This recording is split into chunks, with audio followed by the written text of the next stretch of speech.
Magandang gabi, Ryan. May paliwanag na ba ang COMELEC Region 7 kung paano nagkaligaw-ligaw ang ibang mga balota? June, kinokonsidera ng COMELEC 7 ang human frailty o hindi sinasadya bunga ng kahinaan kaya nagkaligaw-ligaw yung mga balota at posibleng nagkaroon ng nagkahalo-halo na yung mga ito. 19 na balota ang naipadala sa Bantayan Island imbes na sa Balamban. 20 balota naman na para sa Argao pero naipadala sa Aloginsan. 44 na balota na walang ikalawang pahina ang naipadala naman sa Mandaue City. Samantalang may naipadalang 42 balota sa Kandihay, Bohol na para naman sana sa ikalawang distrito ng Cebu.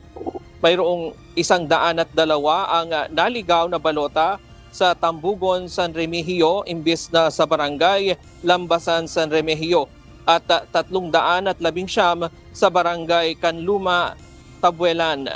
Ayon kay COMELEC 7 Regional Director Attorney Francisco Pobe, hindi agad malalaman kung mali ang naipadalang balota dahil nakasealed ang mga box nito at hindi makikita sa labas ang laman. Kapag binuksan ang box, saka lamang ito malalaman. Agad na mga naiayos ang mga ito maliban na lamang sa Kandihay, Bohol at Bantayan Island sa Cebu. Katong sa Argao, wala na, okay na sila. Ang amo lang pinaka-draw guy, kanin duha lang. Kaning Kandihay, Bohol for Cebu, and the other one is Bantayan Island for Balamban. Ganiya pa buntag niya, mag-resolve kay nabalaan ako ni ganiya pa mga banda, ang mga alas 7 pa sa buntag. So, amo na yung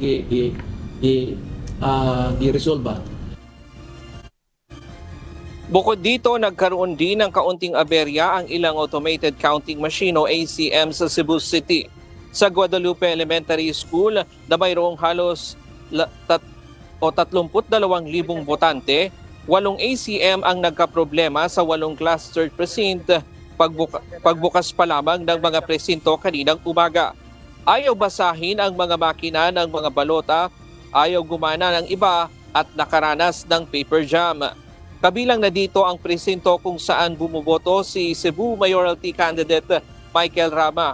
Halos 1 oras itong naghintay pero ayaw tanggapin ng makina ang kanyang balota kaya iniwan na lamang niya ito sa kanyang abogado.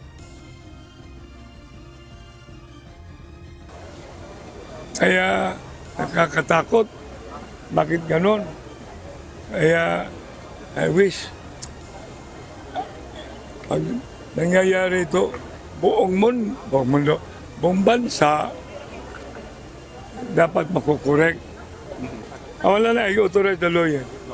It's the lawyer already who will fed it and I ask permission from the board of kasi I'm concerned about all of you.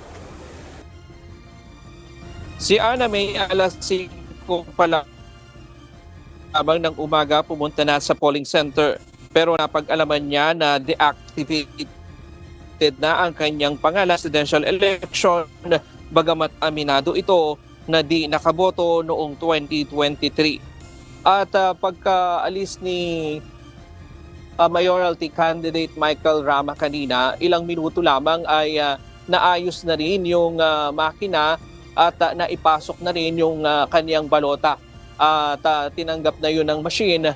At ganun din, may mga ilang glitches din doon sa ibang mga makina at paulit-ulit na nangyayari yon. Sabi nung technical staff na nakausap namin kanina, June, ay umiinit yung mga makina at kailangan pagpahingahin ng ilang minuto. Pero pagkatapos noon ay nagiging maayos naman yung mga makina. Diyan muna ang latest mula dito sa Cebu City. Balik sa iyo, June. Maraming salamat, Ryan Lacanlale.